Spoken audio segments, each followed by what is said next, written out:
Howdy, folks. Today we're going to dive deep into storytelling in sports photography with one of the best, right after this.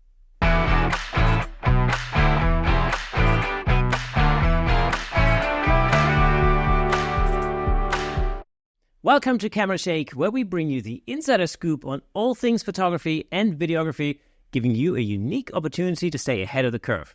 As always, I'm your host, Kirsten Nuts, and before we get into it, I've got one thing to ask of you. I've noticed that over 65% of our viewers on YouTube and listeners in audio are not actually subscribed to this channel. That's depressing. You could really help us out by hitting that subscribe button. It'll help us get even more amazing guests on the show, if that's even possible.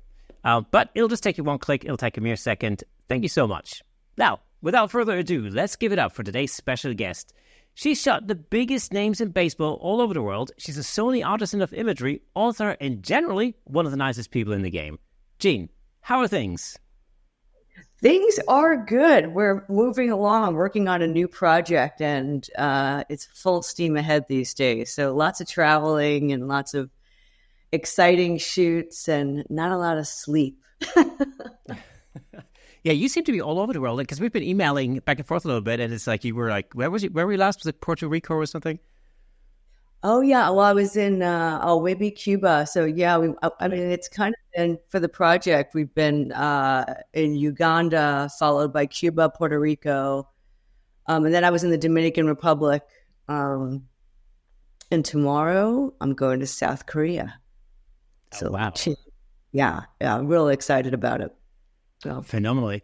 Tell us a little bit about that latest project of yours.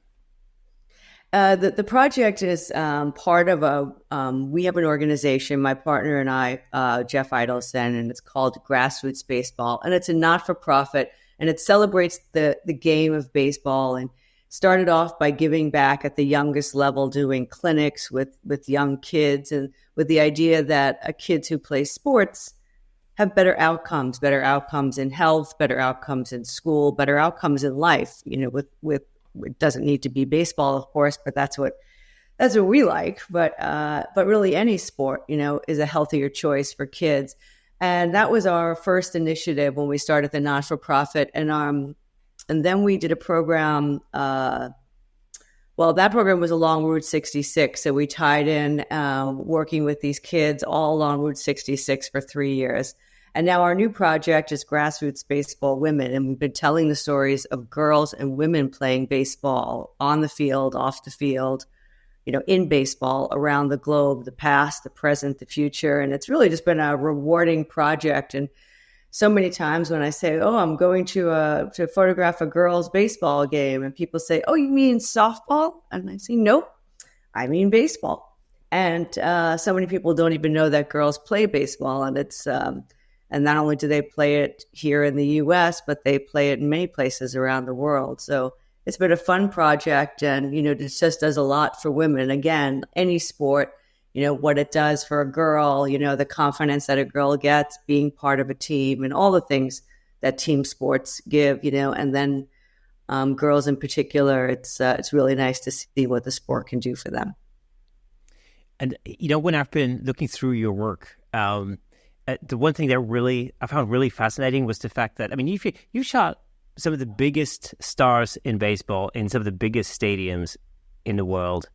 And one of the things I read about you is that you take out the time to really go and shoot grassroots baseball games, like street baseball. So I find it really fascinating how you managed to really combine all of that and have the passion really for the sport, even at a grassroots level.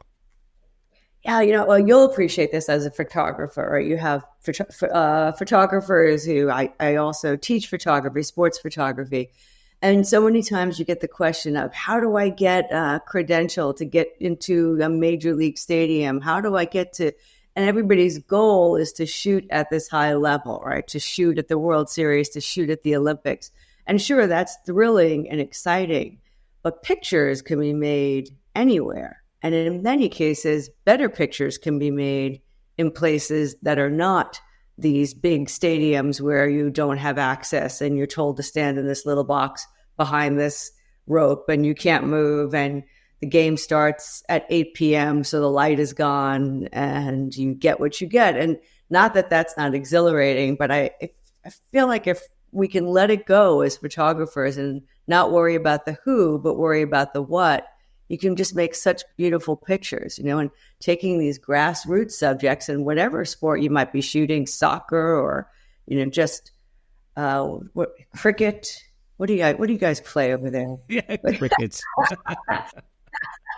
Cricket. Yeah, people who have patience for cricket, then baseball is nothing. So, right?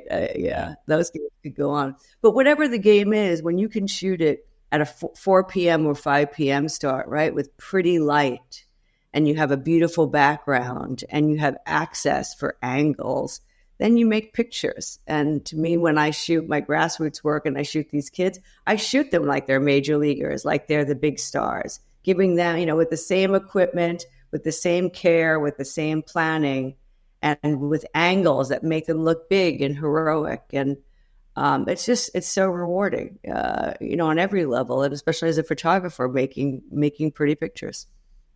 And I love that concept. I do a similar thing in music photography. So, usually it's very similar. When it comes to music photography, people often think like, oh, I want to shoot at, the O2 Arena or, at the Royal Albert Hall, and I want to shoot like the biggest names in the business sort of thing. And that is cool. Don't get me wrong. I've shot at the Albert Hall many times, and I've recently had the opportunity to shoot the O2 Arena with my friend David Berkman, which was a phenomenal experience. But I also love that even more. I shoot young bands at it's called a Battle of the Bands competition. And what I do is there's about 10 bands that take part in this. It happens every year. But what I do is I make a point in doing a full professional photo shoot with each one of those bands. And they might be as young as 13 or something, right? Some of them might be even younger. They might be stuff from 11, between 11 and 18, let's say. So the idea is basically, on one hand, nobody should go home empty-handed, even if they don't win the competition. But also, it's extremely empowering for those young kids to have like really awesome professional images that they can then use, on their social media. And it just gives them maybe even more impetus and more energy to carry on making music. That's the thing. So I completely, identify with that, that joy of shooting grassroots. Yeah, to me, that makes so much sense, and it's perfect. It's so there it is. It doesn't need to be sports. It's really, music photography is a great example of that. And maybe where you are, or maybe where this band is playing is someplace like old and gritty. Maybe it's some gritty bar. Well, gritty bars make great photos, right? It doesn't need to be Albert Hall, though I've been to Albert Hall and it's quite beautiful. I'd like to shoot in Albert Hall, so I have to say. I don't know. You got to work out. I tell you this. One of the mistakes I've made. So I've shot. Well, I don't know. I've shot the Albert Hall program maybe 5 or 6 times, and the first time I shot it, I made the mistake of not realizing that damn building has so many stairs. I woke up the next morning and I couldn't feel my legs. It's, it was unbelievable. It's one of the, it's a beautiful building, but of course it was never really built for, 21st century performances, and especially not with photographers in mind. So they would have put in more elevators, I think, if they thought about it. I think all of the UK seems like that to me. Stairs are part of the deal. Like just, your subways, man, there's some steps there. You got to pack light. Yeah. And this is always, I fully agree. And my thing is always like, well, what do you do if you're in a wheelchair? Like you don't stand a chance in that, or if you're on like, I don't know, if you have a Zimmer frame, forget it. That's no way you can get through that system. But your point of for sure, like whoever's shooting music, don't worry about the who, worry about the what. Think about what you could do if you're with a young band. You get the access. Maybe you could even stand on the stage and get some close up or get some angle. You wouldn't be able. You're certainly not standing on the stage at Albert Hall, or getting real close to the musician and getting tight on his instrument or her instrument. And just, it's the same thing. It's where you can have access and where you can make pictures. And also, of course, as a photographer, it's such an amazing training ground. If you're interested in sports photography, and I know there's lots of people who are interested in sports photography, because I know, people who are members of local camera clubs, for example, and sports photography is a thing. They'll always look at the calendar. They think like, oh, there's a hockey event going on or an athletics event going on, and then there's a pilgrimage to that event, and people take photos. But I think like, well, there's so many grassroots events where you can really get the experience as a sports photographer to just simply get better. And there's so many opportunities out there. So many. And, people say, oh, I don't know where to shoot, or I don't have access. You just got to do a little digging. I was just shooting for my project in Palm Springs. And it was this really nice stadium with a beautiful background. There was mountains and some snow on the top. And there was one guy there, a young guy who was shooting. I was just there for my project. And I was like, look at him. And he said, oh, yeah, I'm getting much better. And he had all the access in the world. And these are athletes who could very well be playing in the major leagues in a year or two. And he's just there. He's walking on the field. He's getting anything he wants. He has total access. And so it's a great training ground for him. He's building a portfolio, building relationships, learning, and making just terrific pictures. You're certainly not going to do that at Yankee Stadium. And it's such a lesson. Yeah, that's it. And you're absolutely right. What you said earlier about getting access and getting close to, the performers or the athletes. You're absolutely right. Like in a small venue, but just, relate that to music photography again. In a small venue, you can get really up and close, to the performers on stage. In a big venue like the O2 Arena, it's massive. If you're lucky enough to be right in front of the stage, then yeah. But if you're anywhere else, anything you're going to photograph is going to be about this big in the frame. So it's much easier to do that in a smaller pub, as we call them here, or a bar. And also for me, that's always where the stories are.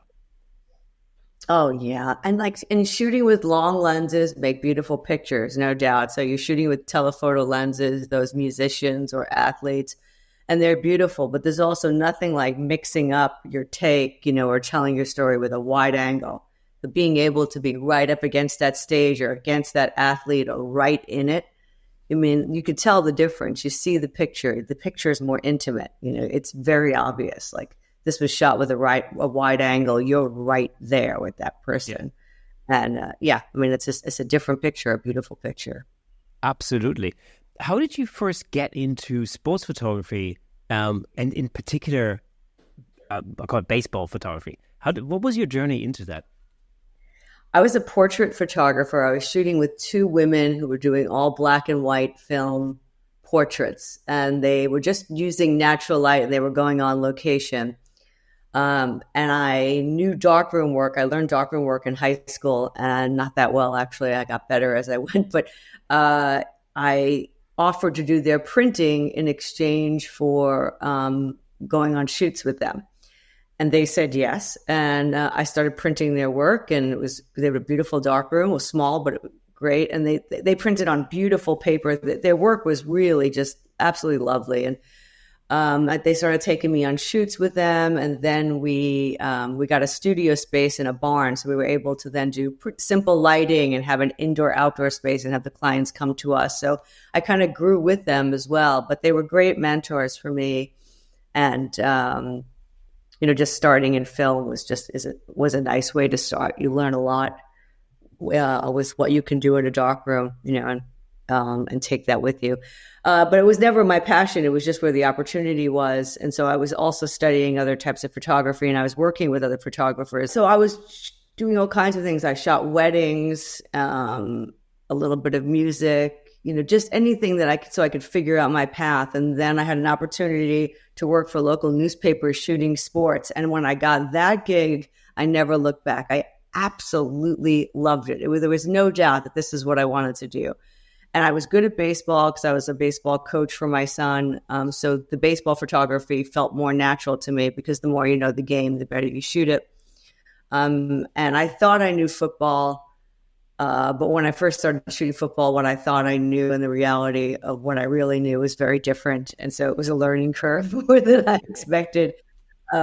And but then, it just grew, and then just shooting all these different sports, those local newspapers. So I was shooting youth sports, high school sports, college sports, and then eventually professional sports. And it was just a terrific journey, really, of learning everything that I needed to. When I was shooting baseball, I was great. When I was shooting football on dark fields, I realized my gear wasn't the right gear, So then you're really learning on the job of what you need. And I had a lot of people helping me along the way, a lot of great mentors that are still great friends to me today. So now I'm trying to teach and complete that circle and give back like they gave to me. Was that a difficult transition initially, going from portraiture into shooting sports? Because the demands, photographically speaking, are very, very different. Very different. And the baseball was good because I was shooting the baseball and it was mostly day games, and I knew the sport and I had access. So I was able to work with the gear that I have and still make some decent pictures. When I moved to football, which happened right away, it was one of my first assignments. I went to my first high school football game. It was really dark, and the gear that I had absolutely was not going to cut it. And the game went on, and I was not making pictures. And even though it was cold, I felt the sweat dripping down the back of my neck as the game was over, and I didn't have anything great. And I had to go to the sports editor and say, hey, I had a few problems, but I'll have it all solved by next Friday. Don't worry. It'll all be okay. And he said, okay, yeah, just send me what you have, though. Send me the best. They have a deadline. And I'm like, yeah, well, I didn't really get very much. And, we went back and forth, and the emails got quicker and faster. And so quickly I had to learn and get the right gear to shoot sports. And my friend connected me to Michael Zagaris, who's the San Francisco 49ers photographer and the Oakland A's photographer. And I met with him the next week, and he let me know that I did have all the wrong gear. And then I was able to get some loaners and start shooting. And then I also got to learn from him, and he started taking me to games, and I had the opportunity to assist him. So I was learning on the big field so I could get my small job done. And so it was very fortunate the way things worked out. And he was just so helpful to my career. But the portraiture came in quite handy. I think portraits are probably the hardest thing to do, right? Connecting with a person. And sometimes you have very little time to do it. I think everybody should learn how to do portraits because it just helps you with whatever job that you have. I mean, the portraiture that I learned before, just helps me so much in what I'm doing now. It helps you with everything. And Michael Zagaris, who was one of my first sports mentors, nobody was better at using a wide angle and connecting with people fast. And he could make just incredible behind the scenes of games, and the most exciting stuff for him happened before the game even started. So learning from him was a different style that I took with me. So it's all about your mentors. Yeah, and I think there's a huge element of portraiture in sports photography, especially if you imagine shots. First of all, behind the scenes shots, shots that happen in between the actual gameplay, where the sort of emotions really show, depending on what's happening in the game. Like the game might be going totally the wrong way and people might be disappointed and it might all be written on their faces. And then, being able to capture that is, that's really what makes sports photography so beautiful for me anyway. Because I always think that, over here there's a lot of football or soccer as you call it. And rugby. Actually, rugby is the other thing. I think rugby is a big thing over here. Yes. But it's like I was just thinking about soccer photography. I mean, there are only really so many images you can take of somebody kicking a ball, as I always think, and it's all of the stuff that happens in between the gameplay that always fascinates me. Again, from a storytelling perspective, I'm always fascinated with that, like the reactions, somebody scores a goal and then, just look at the face of the goalkeeper. Like the disappointment and the pain. Maybe they've just realized that they've lost the whole game, at this point or so. I always find that very, very fascinating. Oh, exactly. It's exactly right. I mean, you're right. Action is exhilarating, but it's only a part of the story. So with every action, there's a reaction, reaction. Action from the athlete, what's the reaction of that same athlete? Maybe they scored a goal and you're getting them roaring. That's the reaction. Action, reaction. They score the goal, the goaltender is crying. Okay, that's a reaction. Action, reaction. The action happens, the fans cheer. That's a reaction, right? So where are you pointing your camera? What are you looking for? Maybe the fans are sad. Action, reaction. Oh no, we just lost the game. Action, reaction. What are their teammates doing? Maybe he score a goal and the teammates are going crazy on the bench. What's that reaction? So it's really being aware of the whole story of what's going on, and certainly not just capture the cheering. Like you said, let's get the heads hanging too. That's where the real emotion is. We have too many cheering photos, I feel like, out there. Everybody's roaring. And roaring's great, but it gets boring too, like kicking a soccer ball. So what else can you make? Exactly. A friend of mine, David Williams, calls it the Eiffel Tower effect, where everybody takes the same picture. The picture of the guy cheering, the guy who's just scored the goal, for example. Everybody's going to be focused on him, and everybody's going to take the same picture, but it does pay off to actually turn around and see what else is going on. Because for every goal scored, that's what I'm trying to say, there'll be a goal lost almost on the other side. So it's always this two-sided sword, and just turning around and looking at what's happening away from the main action can actually make for a much better story, in that sort of context. So that's that's the thing that fascinates me. I was shooting the World Baseball Classic this past March, and Colombia was about to get eliminated, and there was a chance that they wouldn't even make it because of the scoring, even to the next world, even qualify for the next one. So it was a lot on the line for them. But when you're playing for your country and country pride, it's pretty powerful when you're wearing, that flag on your chest or your country on your chest. And so those games come usually with a lot of high emotion, whatever the sport is. And as the game was winding down and it was tight, I knew my job was going to be to run over to Colombia's bench and ignore the winners, So, but it's risky, you want to run where the pack runs, because it just seems like the Eiffel Tower. You run where everybody runs. Like all the photographers are running in that direction, so you want to run with them, and you're getting this person getting on the shoulders. It's scary, and you got to be a little bit brave. No risk, no reward, to run over to the losing bench, because maybe you'll get nothing, but you won't know unless you go over there. And, and sometimes you do get nothing, but but when you do, right, the reward, and you make something different, right? Instead of making 200 mediocre pictures, you make one special one, maybe that nobody else made. Well, that's a nice payoff. Yeah. And it's always, I think these kind of stories always garner a lot more interest. I'm just thinking of, there's a TV show that's been on for a while called Welcome to Wrexham. I don't know if you know it. It's like Ryan Reynolds and what's his name? Rob McElhenney. I can't pronounce the name. Anyway, they two Hollywood stars who bought a Welsh football club or soccer club, right? But that club wasn't a great club. It was a losing club. It was a no hopers type of club. Anyway, they bought it and invested some money into it, and then we're trying to turn that club around. I don't know if you heard of that TV show. I think it's on Netflix. Oh, but I want to watch it. It sounds really fun. Yeah, it is super fun. And we're talking about a club in what we call over here the ass end of Wales. I mean, it literally is not. It's out in the prairie. I mean, it's like it's a small club.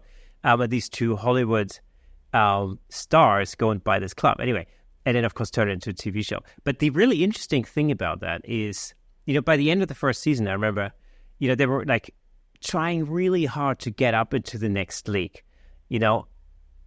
but they fail at the end. And the human story in that is so emotionally charged that you really feel for each one of those players. They've like given everything. And in a sense, you've hoped that you've been like in there with them. Like you hope that they can make it, and then they fail. And you really, you're just as distraught as the rest of them. And I think it's season 2 that actually get through to the next. I'm not sure. I haven't seen the latest season, but it's an interesting show. Anyway, for all of those for all those soccer fans out there. When you get that emotion, right? When you make that picture, people are going to get emotional when they look at that. When you make a picture that really moves somebody, when you see it and you want to cry along looking, grown man from Colombia, with his hands and tears in his eyes. And, that's the guy who cares the most, so it's who you're cheering for. It's who has the most passion. And people say, well, how do you take that picture? Well, you should take that picture. He's going to want that picture because he knows he cared the most. Maybe not at the moment that you're taking it, but, when he looks down the line and he sees how much he cared, he'll appreciate it. Hey, let me just jump in real quick to tell you about the amazing sponsor of this episode, Platypod. Platypod offers innovative camera support systems designed to unleash your creativity. With their stable, versatile, and portable solutions, you can capture stunning shots like never before. And I'm not just saying that. As the host of the Camera Shake podcast, I can personally vouch for Platypod's incredible products. They've become an integral part of the show. In fact, I'm surrounded by various Platypod products holding up lights, cameras, microphones, and so on. It's really helped to transform the way I make the show and the way I shoot at home, in the studio, and on location. But don't just take my word for it. Explore Platypod's website at www.platypod.com to discover their range of products, including the Platypod Extreme, Platypod tripod heads, and the brand new handle, of course. Make sure to follow Platypod on Instagram and Facebook at Platypod Tripods for exclusive updates, tips, and giveaways. By choosing Platypod, you're not only investing in your photography, but you're also supporting the Camera Shake Photography Podcast. Thanks again to Platypod, our amazing sponsor. Platypod, where innovation never sleeps. And again, that is exactly where the interest lies. Like the juxtaposition between, you talked about football as an American football earlier. You get these huge guys that mountains of muscle, and then by the end of the game, they are distraught and in tears. It's just that juxtaposition that you see come out, that humanity that comes out all of a sudden. That's so super interesting. Yeah, I love it, and it's true. And it's any sport, and that's what's so exciting about shooting sports is, it's photojournalism. You're telling a story. You have to be ready for it to unfold, so you're preparing. But you don't get to control what happens or when it happens. So there's so much to it. There's so much adrenaline that's tied into it. Can't get enough. Exactly. And from a technical perspective, as a photographer, it's really challenging as well. I learned that. So I started shooting boxing events maybe where are we now? Maybe 4 years ago or something. I started shooting boxing events, and I do them every year. I probably do about maybe 10, 12 events every year. And when I first got into it, when I first started that, I thought, yeah, no problem. I come from a music photography background, so I know how this works. Fast action in dimly lit environments. Yeah, absolutely no problem. Boy, was I wrong, because just like you mentioned this earlier, but I remember after the first fight, I thought, I think I'm not using the right equipment. This is like something's not working. Oh yeah, in every sport, the more you know the sport, the better you're going to shoot it, right? Whatever they're doing, the athlete repeats himself. He does the same thing every time. So if it's a boxer, his footwork is like the same. He punches the same way. He'll block the same way. And if you know the sport and you know the athlete, you're going to know where to stand, what to expect. So you can be ready and capture it. But if you know nothing about the sport and it's the first time you're seeing these two guys, you think you might know about boxing, but there's so much to it, being able to shoot it. I shot boxing for the first time with Neil Leifer, of all people, to shoot my first boxing. He took me to my first boxing match in Madison Square Garden. And Neil is 80 years old. Oh, no, he's 81 now. Neil probably doesn't want me saying his age on this, but he is. I said it. And he's still shooting. He's a Sony Artisan of Imagery. He uses the latest equipment. He's incredible. He's still, and nobody knows boxing. And he, of course, took the most famous boxing photo, with Muhammad Ali over Liston, that famous one. And and learning from someone like that, again, who knows the sport. Neil knows exactly like what to do, where to stand, where to go, what's going to happen, and all those things. That you don't just get to walk in and just shoot it. Yeah, you're absolutely right. Again, I bring that back to my own experience. I remember the first time I shot a boxing a fight. I really didn't know anything about boxing. Like, two guys getting at each other. That's basically all I knew. And it's also then, it's like realizing what kind of shots work, and realizing when to move. The great thing for me is I have super close access. I'm literally hanging over the ropes. I mean, that's how close I am. And so I can get up on the ring side, like literally right by the ropes. So I can be eye level with the fighters right there.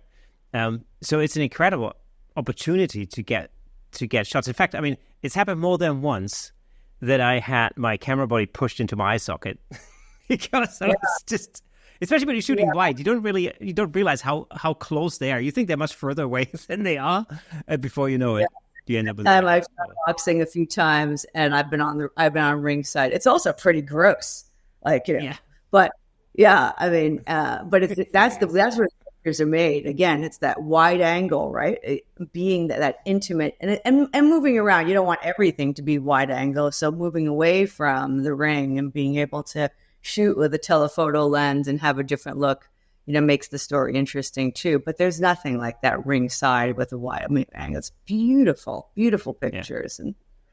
But yeah, knowing the sport, I mean, the first thing I do if I'm shooting something I'm not familiar with is I look up who did it best, right? So you look up the Neil Eifers and you find the right photographers who've done it better than you'll ever do it.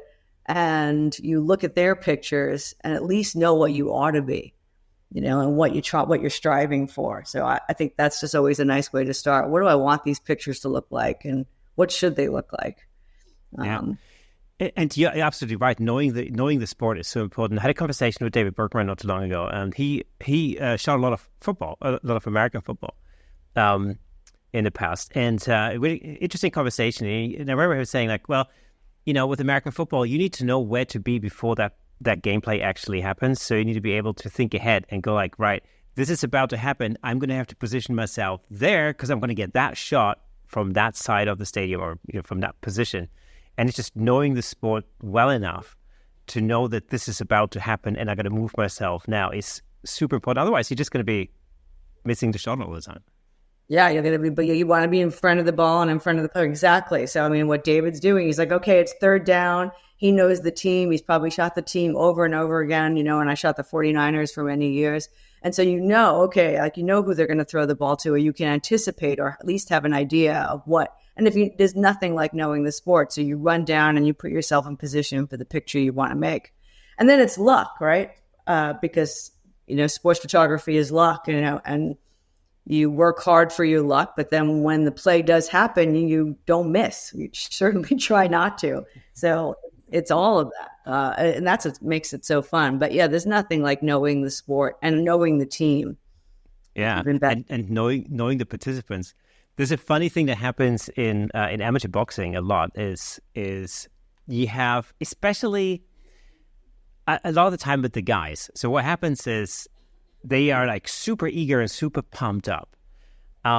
They've got to last 3 rounds unless they get knocked out. But basically that's the idea. They fight 3 rounds, and they get into it with all cylinders steaming. Like, it's like super high energy in the first round. And I already, at that point, when the first round starts like that, I know they're going to be tired as heck by the end of round 2.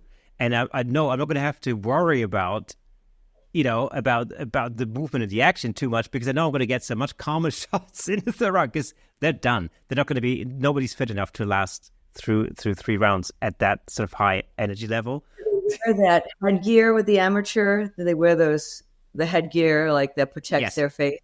Yeah, I shot amateur too. The first time I did it, afterwards I came home and I told my son, I go, the pictures weren't good. They're wearing all this headgear. You can't see their faces. And he's like, Mom, do you know what would happen to them if they didn't wear that? Because my son knows sports. I was like, oh yeah, I suppose that's true. But yeah, the head. So, I mean, it's it's true. Despite the events that I shoot are really well controlled, and they're as safe as they could ever be. There's a medical team ringside, there's an ambulance outside. They're very, very safety conscious. But with every event, something goes wrong at some point. I've seen so many knockouts, despite all the heck and everything. I've seen people taken out of the ring, put in an ambulance and driven off to hospital. I mean, all of that happens. And of course, I always wonder, why would you put yourself through that, like voluntarily? What's up with that? But boxing's boxing, or they hit each other, So. And it's a great sport. I mean, the photos can really be beautiful, and just even what the atmosphere is. If you've got a good crowd, just the geometry and the structure of the ring. If you can find an up position and shoot down, it makes it so interesting to see all of that and the colors. And yeah, I think there's a lot to it, and the details of boxing is interesting. A boxing gym, I've shot in boxing gyms a lot, and I love that, especially if you get a gritty one. There's a lot of pictures to be made in a boxing gym. Yeah, boxing is super interesting. The other thing is the same organization. They do boxing events and cage fighting events. And cage fighting events are they're hilarious because you always think, oh yeah, cage fighting, there's going to be a lot of action. And but the truth of the matter is, the bigger the guy is, the sluggisher the fight. And it's like, I always think like, okay, there's two guys hugging on the floor. I'm not really sure there's a good shot in that. Yeah, I shot high school wrestling. It took me forever to figure out, but the lighter weight ones certainly had more movement, but figuring all out, and when you get to that higher weight classes, it's a completely different game. So same thing with boxing. But what was the transition like for you, like moving on from, let's say, amateur sports to to shooting in big stadiums and shooting like big national teams? What was that like for you? I mean, the interesting thing for me is I was doing both simultaneously because I connected with Michael Zagaris pretty early on in my sports part of my career. I was able to be shooting the Oakland A's and the San Francisco 49ers while I was also shooting these youth sports. So I was sort of learning on a big field so I could get my little gig done. And the combination was really fun for me. I mean, the first time I walked onto a big field, I mean, I would think it's probably the same for everybody. You think everything's a picture, right? You're on a Major League Baseball field and you overshoot like crazy. Like, oh, look, there's a player standing there. I need 30 frames per second of him doing absolutely nothing, There's the mascot. Here's another 60 pictures, and then you have an editing nightmare when you go home because and then you're seeing this player that's just standing there like a tree growing out of a baseball field. And it's like, why did I need 30 pictures of this or even one? So, I think that excitement, of being everything looks interesting and is almost overwhelming. And it takes a while to calm that down and make pictures and say, okay, now, I've got to shoot the game and I've got to pay attention and just treat it like anything else, and that's really, I think as the experience goes on, shooting a World Series is no different than shooting a Little League game. I mean, once the game starts, it starts and they play the game, and the Little League game goes 6 innings and the World Series goes, 9 innings. And you hope for more. But you're just doing the same thing. They're playing the same game. And the more it's all the same. It's very formulaic. It's almost boring in that way. Not boring for me, but it's a formula. And it's, and the more relaxed you are and it's preparation, then you're going to make the pictures. And it's having a plan. And every game I shoot, I know the pictures I want to make or have an idea. It doesn't always work out, of course, but there is a plan right up until the end of the game. Okay, it's about, this is who's winning, who's losing, where do I want to stand, what do I want to capture, where am I going to be pointing my camera, what lens am I going to be using, and all of those things are happening before the game is over. So, okay, I'm going to be on this player, I'm going to be at the end of the game, I'll get the last play. I'm going to turn because I want this guy celebrating or this guy in defeat. and where my position is. Of course, if it's a big game, you don't have a choice, right? You have your spot is your spot. You don't get to move. So then you got to make the best picture from where you are. But if you do get to move, then you want to be in a position. So you think about that, not at the last minute, like, oh, the game's about to end and start running. No, you get over there way in advance and know what you want to shoot and what lens you're going to shoot it with. And then all those little things that are not so little, are your batteries. You have a fresh battery in there, or your card. You don't want to start shooting a celebration and your card is full, right? So all of those things that you learn and you prepare for. And then when you're prepared and you get there early and you have a plan, it's so relaxing. Then you're not all wound up because you know exactly what you're going to do. Step 1, step 2, step 3, go through your list in your head and then have a good getaway car, get out of the crowd. What does your planning process look like before a game? What's the sort of the process you go through to prepare for a game like that? It just depends on who I'm shooting for and what I want to capture. So like when I was shooting for La Vida Baseball, they want me to tell the Latin story. So they'll give me a shooting list of who they want me to get. And they're not expecting me to get every one of those, but, I got to do the best I can. And then there might be storylines that are important. Or if I'm shooting for myself, it's the same thing. Am I shooting for a book or am I shooting for what am I shooting for? What am I trying to capture? There's nothing easier if it's just one athlete, right? If you're telling the story of one athlete, it's such a luxury because you can follow that athlete and just do all the different angles of that athlete. So it's, what pictures am I trying to make? What story am I trying to tell? What's the message I'm trying to convey? And all of that to me is before I even get in the car to drive or, get to the game. So I have that plan of what I would like to make, what I'm trying to accomplish, and then getting there really early. So, okay, I have my list of what I want, what's ideal, what I'd like to make. Now, where am I going to shoot it from? What positions are available to me? What lenses am I going to need to capture that? So it's like, okay, I'll know if I want to do an overhead, a scene setting, I'll do that maybe in the third inning because the light will probably be best then. And I go up and I scout those positions before there's any fans in the stands. So, and I know exactly then what staircase I'm going to go up, what door I'm going to go through, exactly where I want to stand, what lens. And then it only takes a minute to make the picture because all the work has already been done. So when there's 50,000 people in the stadium, I'm not scrambling to figure it all out. I'm just walking over to my spot, know what my camera settings are going to be, and I'm taking my picture pretty quickly and moving along. And so I think just having all those planned. Now, with all that, something unfolds that you can't anticipate what is going to happen. But when you are prepared and you are you have such a strong plan, it's easy to pivot because you see something, you're not worried about missing something else, and you can adjust and make your plan. Like if I'm shooting a multi-day event, I'll say, okay, the best day for fans is going to be the first day because that's when they're most excited. They're coming in, their team is in the big game. It'll probably be the biggest crowd or whatever it is. And I'll get my fan shots done, and it sounds like I'm just getting them done. But that doesn't mean I'm not going to shoot a fan the rest of the series. It means that I gave myself this particular time to get a bunch of fan shots.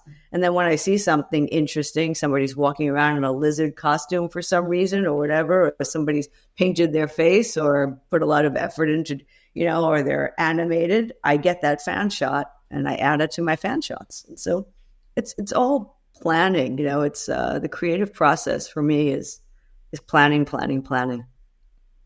And I think that's a really important thing to recognize. I think for anybody who wants to get into sports photography is that pre-planning process. I think there's two things. In order to get successful at something like this, I think there's two elements that are important. One is the planning, and then there's the experience. Because as you mentioned, things always go wrong. Like something always goes wrong. And then it's the experience that you can draw on that helps you to get out of that fix. Yeah. Exactly. Yeah. I mean, when like early days, something goes wrong, you're spinning, or you in sports, you missed something, and that feeling is horrible, right? This big play that happened, and maybe you're in a photo well with 20 other photographers and they're all looking at the back, checking their shot. And you don't have to look at the back of yours because you knew, you didn't get it. And it's such a horrible feeling. I think that the horrible feeling is good because it feels so bad, you're never going to do it again. You're going to find a way to make sure that doesn't happen. So it's a strong lesson, and we learn from those lessons. So I think, but when you do miss, and everybody misses, and you try to miss less and you try to get better, but you can't let it spin you, because if things go wrong and it spins you, then you're going to miss the next thing. It's right. It'll just, you're so upset that you missed that shot. Now another thing happened and you're going to miss that. It's really like an athlete, right? The athlete's the same. If the athlete misses a catch or misses a goal, if they don't have a strong mental game, they're going to miss the next thing. So they have to learn as premier athletes to throw that in the garbage as quickly as possible and now do better moving forward right away. They have no time. The game is still happening. Unless I missed that catch, but we got to keep playing, and I got to be at the top of the game. Same thing for photographers. Yeah, because if you're mentally preoccupied with something that's just gone wrong, you are going to miss the next thing that's going to happen. There's nothing you can do about that. And then, of course, the frustration builds, and you get more and more frustrated. And at some point, you might as well just throw the towel in and just give up. Right. But it's about staying mentally strong. Yeah, you're absolutely right. And, we're not mentally strong all the time or whatever. And we all have bad shoots and bad days. People say, wow, you just always do well. It's like, well, no, I don't. You just see only the good ones, right? I mean, that's what social media is. Everybody's showing their best stuff. And of course they should. But it's also good to know that we all have off days, bad days. Working with the young man who's just doing terrific. And over the last 2 years, his game has grown so much, his photography, and so great to see. And he just came back from a shoot and he goes, I just got absolutely nothing. And I'm terrible. And I'm like, are you kidding me? Like, this is the first time this has happened to you in 2 years. Like, you consider yourself lucky. I mean, we've all been there where we've just had a really crummy shoot. I mean, and got nothing, and it's just the way it is. Yeah, absolutely. I learned this in a former life as a musician. I learned this. You play a gig and nothing works out. Like, you've rehearsed it, you've practiced, you can play everything in your sleep, but then the moment you're up there in front of an audience, everything goes wrong. Like, you can't, as a guitarist, can't hear my guitar, the sound is terrible, nothing feels right. It's just, but, you go back and you basically, that's what I used to do. I used to deconstruct what just happened. So I used to kind of go like, okay, well, all right, I didn't play that part of this particular tune very well. Well, it's just something I can do about that next time around. I couldn't hear my guitar very well. Well, there's going to be something I can do about that. Maybe next time I need to have a closer conversation with the sound guy, or or make sure I stand in a different way. There's always something you can do, as long as you don't throw in the towel and actually just go back and deconstruct what's just happened. And with photography, again, I come back to the equipment. I mean, I certainly the first couple, maybe the first 3 boxing events that I shot, I definitely had equipment issues. It just wasn't working for me in the same way that I thought it should work, because I thought, well, like I said, I thought music photography and shooting sports can't be that different. They're not particularly well lit a lot of the time, and there's fast action. So what can be the difference? But it turns out, I learned very quickly that there's a huge difference. In fact, it almost has nothing to do with the other. And so I had to make equipment choices, and I also had to learn how to use my equipment in a different way, in order to get those shots. Right. Yeah. I mean, it's right. I mean, the gear matters, and we know that. And people say, well, isn't it the photographer? Well, sure, you'd like to say it's all, but no. I mean, the gear that we have now is so exciting. I mean, there's just so much out there that we could utilize to make better pictures that we were never able to make before. And people are like, oh, the good old days when there was film, and and manual focus. Those were real photographers. Yeah, those were really good photographers, but I'm sure happy to have autofocus, and really good autofocus. So, to me, technology is allowing us to make pictures that, wow, you couldn't make before. I mean, and it's exciting. And the technology also does so much of the technical job for you if you take the time to learn it. So then you're free to frame, compose, and create things that you couldn't. If you're worried about making sure it's in focus, well, that's taking up a majority of your time. But if you don't have to worry about that, and now you're just, what do you want it to look like? Where do you want to frame and compose?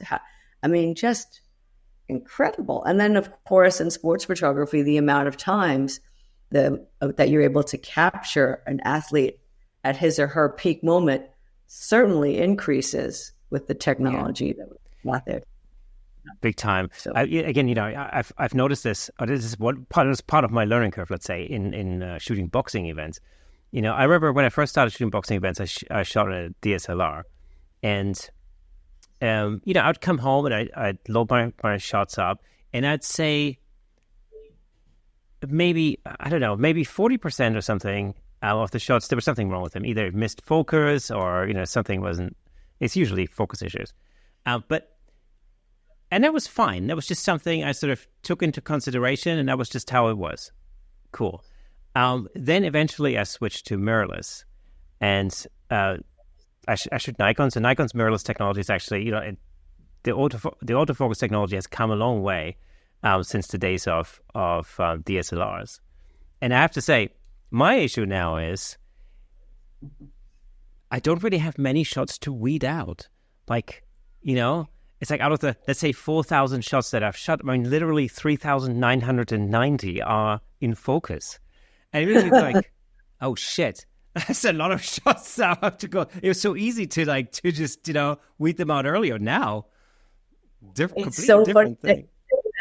I was just talking to my friend Kayla, and she works with Sony, and I said to her, God, we were talking about the new A9 III, and it shoots 120 frames per second. Do we need 120 frames per second all the time? Of course not.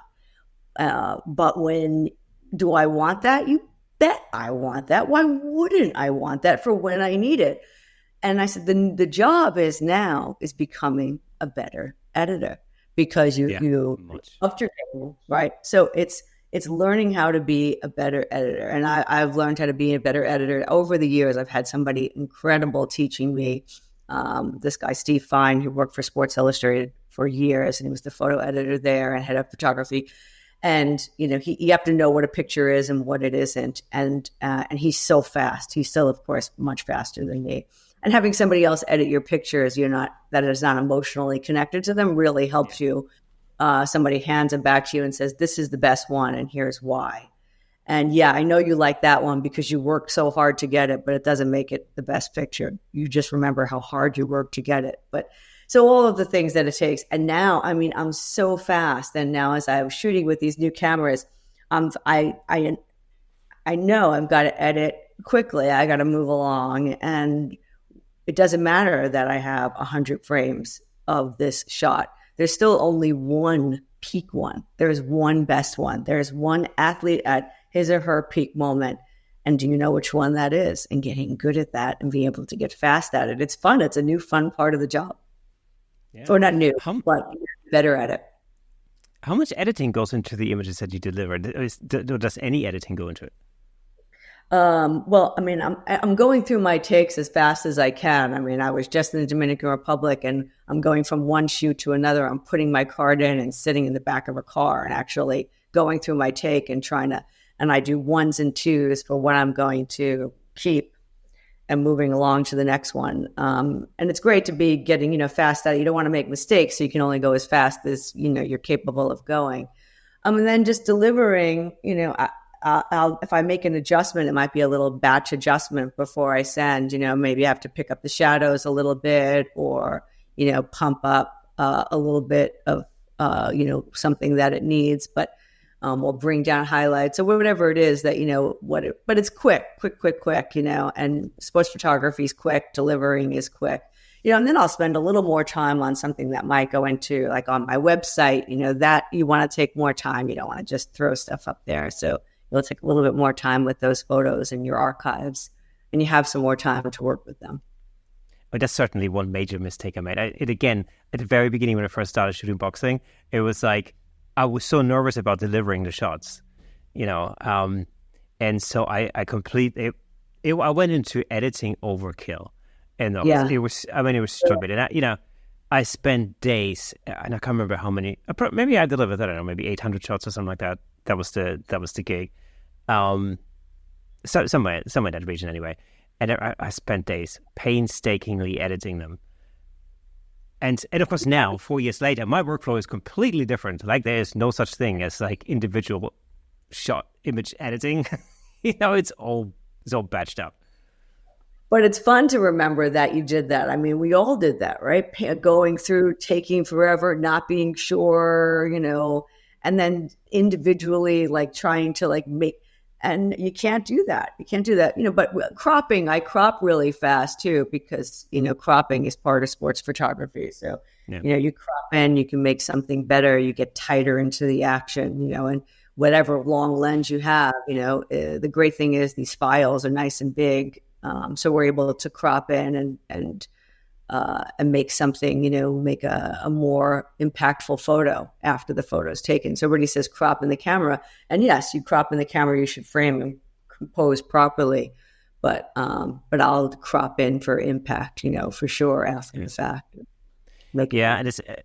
And again, you're absolutely right. I mean, I've developed certain workflows over the years that just make it easy for me to.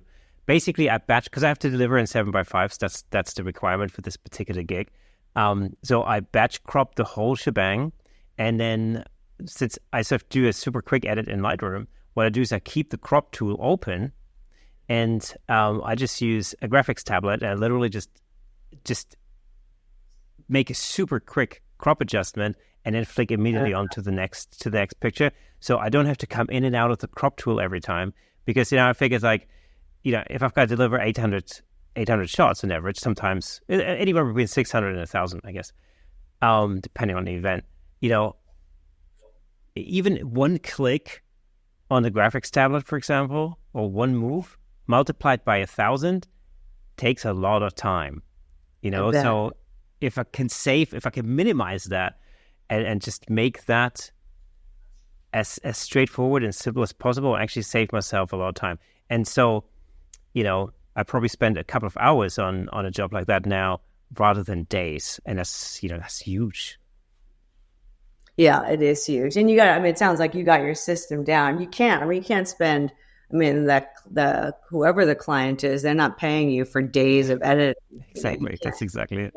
Yeah. And you got to move on and go to the next thing and know you're delivering, a good product to them. But, I was thinking of something that you talked about being a musician and us having bad days.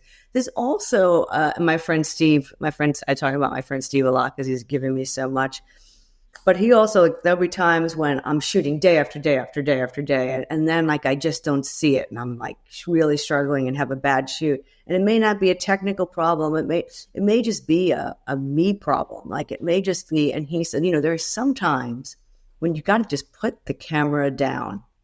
And I would think that as a musician, like for you, like sometimes you just got to put the guitar down, like, if you're like, and just give yourself that rest of like, okay, I'm just not seeing it. I'm not hearing it. I'm not bringing it today. Give yourself that break, and if you can, put it down and just give yourself a rest and, give yourself a day or two or whatever it is before you pick up the guitar again, before you pick up the camera again. That's it. Yeah. We don't talk about it enough. I think it's a good one to put out there for people. It's absolutely super important as a musician. For me, I've figured it out like when I was probably in my mid-teens or something, that sometimes you can sort of start suffering from something.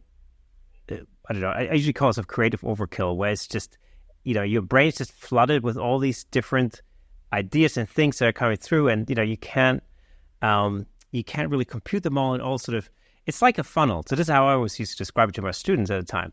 It's like a funnel. You pour water into the funnel, And in order for it to not overflow, you can only pour so fast. If you start pouring faster, the whole thing's going to overflow. And then what you got to do is you're just going to have to stop pouring for a while, let the water go through and the funnel empty out, and then you start pouring again. It's exactly what you just described. You just have to, you just sometimes have to put the instrument down, put the guitar down, and then actually do something completely different. Don't go listen to music, right? Don't go watch guitar videos on YouTube, but actually do something different. Spend a couple of days following another hobby, right? Just do family things, like do something that's completely unrelated with music. And whilst you're doing that, your brain subconsciously actually works through all of that other stuff. And the interesting thing is then when you get back to it, things miraculously and mysteriously start to work a lot better. And it's like your brain's been doing the work whilst you were doing other things. You just let your brain work on its own. So true. So well said. Yeah. Yeah. And good advice. Good advice for all of us. Yeah. And it's so true in photography. I mean, it's on this particular podcast, as everybody who listens to this podcast knows, I hop on about this virtually almost every week. There's so many parallels between music and photography, because they're both creative pursuits that are really very similar. One is a whatever you call it, a visionary thing. The other thing is an auditory thing. But it's ultimately the same thing. We're creating stuff. I always think, I think of it this way, like the really cool thing, the thing that's always motivated me personally in creative pursuits like music and photography and video as well, because I like making videos, I like shooting little things, is the fact that you start out with nothing, thin air, then you have an idea, then you go through a process and you make things happen, you create something, and in the end you have something that didn't actually exist earlier. And so now you have a tangible thing that you've just made, a piece of music, a photograph, a video that tells a story, whatever it may be, but that didn't exist before. And the process of that is the thing that's always motivated me, that's always fascinated me, and that's one of the reasons actually why, that's part of the reason why I started this podcast in the first place, because the thing that always interests me is the process, talking to, people like yourself, and a lot of the guests that I've had on the show in the past. It's like I try to work out what is the process, the creative process that somebody goes through to make the thing that they make, and that to me is always super fascinating. Yeah, it really is. And yeah, I can see the similarities. It makes so much sense. My best friend is a musician, and he creates, almost all of his own music and the process that he goes through. And it's probably one of the reasons why we're best friends, just that creative process, and good days and bad days with it. So hopefully more good days than bad days. Absolutely. What's the next thing for you? What's coming up for you next? Oh, well, this project is really the all-consuming project, is telling the story of women in baseball. And for the first time, I'm working in video in a significant way. And so directing the video and being able to figure out what I want. And, it's very different, in video versus a still. My heart is still in still photography. And even as I do this project, I'm more sure than ever that I love still photography. Like that's where my heart is going to always be. And I'm trying to balance being able to direct the video that I need, but also still want to get the stills that I want for the project. And that's been a tricky balance, and I wasn't very good at in the beginning of the project, and I'm starting to improve and get better at it as time goes on. But it's fun. It's fun to see. It's fun telling a story in a different way that I haven't been before. So there's a lot of firsts for me, which I think is good for your brain, especially when you get to a certain age, to keep learning new things. I might have put too many in there for this project to do all at once, but it's great. It's great. It keeps me like when you can't sleep and you start thinking about what you should do the next day, and you're thinking and writing down at 2:00 in the morning. You shouldn't do that. You should go to sleep. But when you're that excited about something, and that's where I'm at now. And this project will take me through this year. So it's fun. Yeah, and you off to South Korea.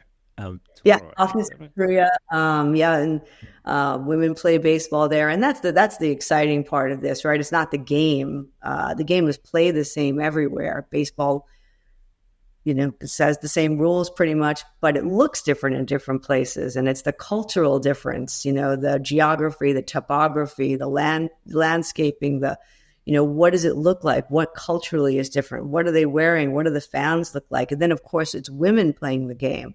And so what does that look like? And what are the differences there, and telling those cultural stories? And, and that's what's interesting. The sport, sure, game action is always interesting, but there's so much more with telling a story like this. Is that something that's that's sort of rising or increasing? Is generally the participation of girls in sports like baseball, especially in Asia? I think baseball is popular in Japan, for example, as well. Yeah, I mean, actually, Japan and Korea are ahead of the game for women in baseball. They have leagues. Korea has a big women's league with all women players, women playing with other women, a professional league, and Japan has had the same. So there's, and even Cuba has a great program for women playing baseball on a Cuban women's national team. And so there's a lot of exciting headlines and things happening all around the world. But here in the United States, women's baseball is exploding, and the participation of women on all different levels it's such an exciting time for the project, because every day there's a new headline, there's a new first. Like now there's a woman who's the first play-by-play announcer has been announced. And she just started, so she'll work for the Oakland A's, and she'll be the first woman doing play-by-play in Major League Baseball. That just was announced. There's an first umpire who's now going to be, and it's every day, a general manager, GM. So it's and then women playing the game. And there's probably over 1,000 girls in the United States now playing baseball on all girls teams. So there's a lot of fun stories, and it's fun when it's firsts, and the women who are doing this now are trailblazers. So they're just paving the way for the future generations. Yeah, actually, not too long ago, only a few months ago, there was the first woman or first female referee at a rugby, not at a rugby game, but what did I call it? The Five Nations or something. There's a different rugby competitions. There's also like two weird rugby leagues that are slightly different in rules.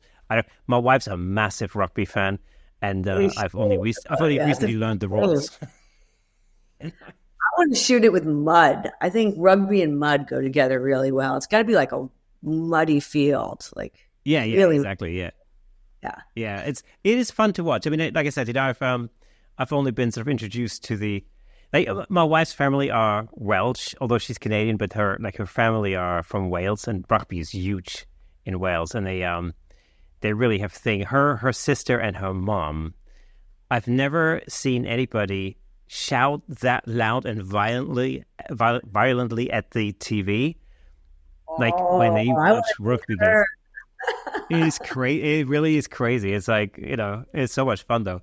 But it's been fun. It's been fun watching those games. It's also something my youngest daughter really got into. She's 12 now, but she really enjoys watching the rugby games. Well, because the games are interesting, but it's because the reactions are so hilarious.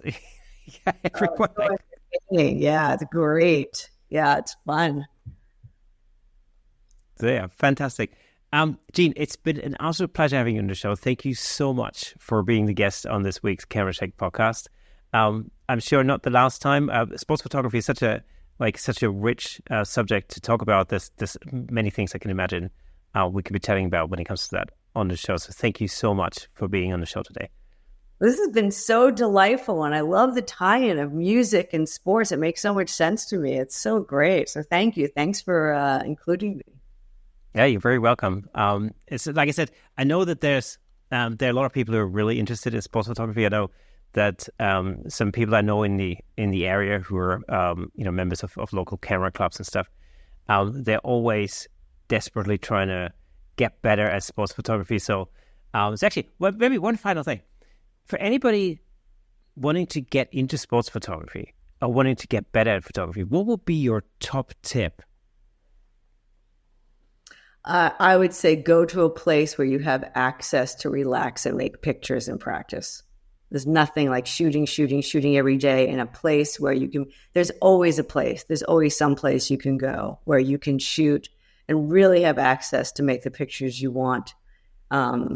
It's hard to do one tip because now it makes me think of 5 other things I want to say. But yes for one, so that's the one.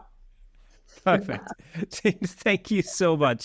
Okay, folks, that's it for today. It was phenomenal having Jean on the show. And as always, before we go, let me just recommend another episode that I think you'll like. Check out episode 140 with David Bergman, where we talk more sports and music photography. I'm sure you'll love it.